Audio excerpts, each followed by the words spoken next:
Today marks 51 years since the Roe v. Wade decision. Much has happened in that half-century since, namely the fact that the Supreme Court overturned the heart of that precedent back in the summer of 2022. We've seen the left's gnashing of teeth ever since. It's open season for Antifa-linked domestic terrorists to attack churches and pro-life pregnancy centers, while pro-lifers risk being locked up by the Biden regime no matter how peaceful their opposition is. The initial draft decision on Dobbs was leaked by someone in the close court inner circle who is most likely known and is being covered up for. An alleged assassin was discovered armed outside the home of Supreme Court Justice Brett Kavanaugh because of that leak. Protests at the justices' homes were designed to get them to change their opinions before a final vote could be taken, the illegality of which is obvious to anyone except for the Attorney General, who was supposed to arrest people for it and refused. And then election season hit last year. Elections that were won by pro-lifers did not have their victories accredited to their pro-life stance for some reason. But any pro-life law or candidate who lost immediately had that blamed as to why. Republicans, as is typical, faltered and began infighting. Nominally pro-life Republicans showed their true colors by encouraging the party to move away from the issue, to let it stay at the state level unperturbed, regardless of how many babies, including late-term babies, are killed because of it. Even if that means we have the same level of abortion in the post-Roe era as we did during Roe, they didn't care.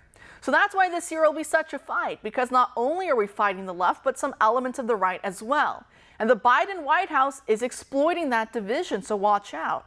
They released an ad for today using the anecdote of an OBGYN and mother of 3 from Dallas, Texas, which sounds eerily familiar to the Kate Cox situation of last month. You'll remember she's the woman who decided to flee the state for an abortion that Texas said was medically unnecessary, and so they denied her. Cox wanted to abort her baby because the child had trisomy 18, a rare genetic condition that the media tried to claim was 100% fatal, despite there being people alive today with the condition, such as Rick Santorum's own daughter. Anyway, here's that ad, and you can hear for yourself the similarities. I'm an OBGYN in Texas and a mother of 3 wonderful children.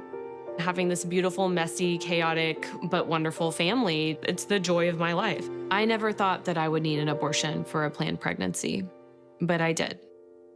2 years ago, I became pregnant with a baby I desperately wanted. At a routine ultrasound, I learned that the fetus would have a fatal condition and that there was absolutely no chance of survival.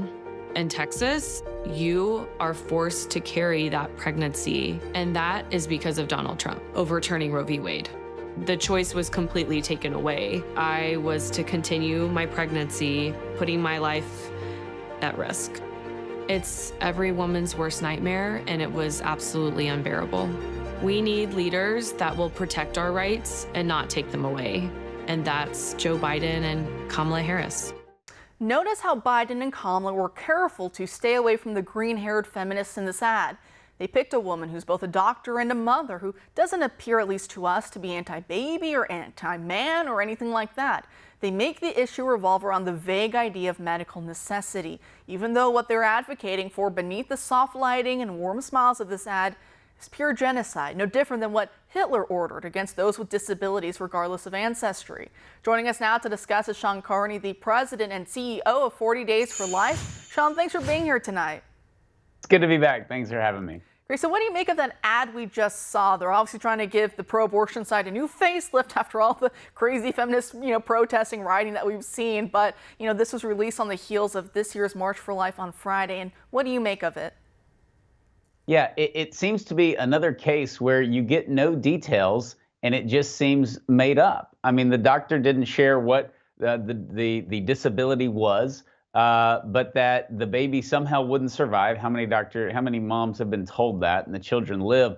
Also, it's just this assumption that her life was in danger. She said her life was in danger, not how it was in danger or why it was in danger. And that ship has sailed. There are so many current abortion doctors, former abortion doctors who say an abortion can never save your life. It's not designed to do that. There are not scenarios in 2024 where an abortion can save your life. Alan Guttmacher, the father of Planned Parenthood, the second president of Planned Parenthood in the 60s, said that abortion will never save the life of a mother.